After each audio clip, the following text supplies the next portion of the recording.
If you grew up in the St. Louis area, you've probably heard a story or two at some point about what lies beneath the muddy waters of the Mississippi. I thought it was just like giant catfish. Historically? Historically, yes. Well, guess what? Holden is live for us along the riverfront with more details on some unusual finds. One pretty recent, Holden.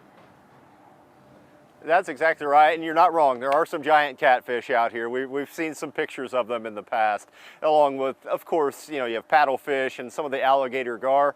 But researchers actually recently discovered something even more rare that's swimming here in the fresh waters of the Mississippi that they typically see in the salt waters of the middle of the Atlantic Ocean.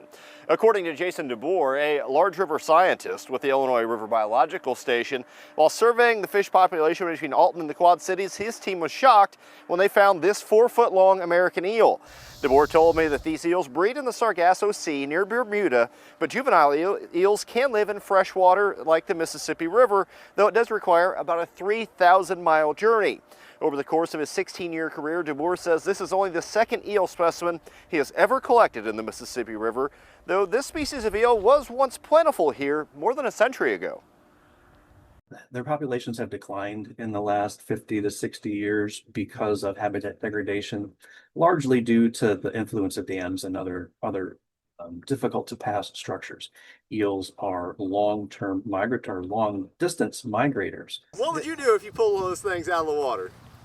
Throw it up on the bank and tell my brother to get it, get it off, because I would be too scared to mess with it.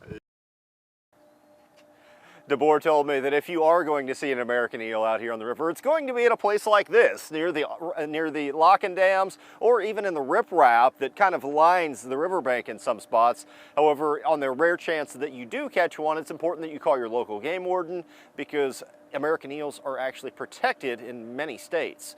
Reporting live in Alton, Illinois, Holden Kerwicki, 5 on your side.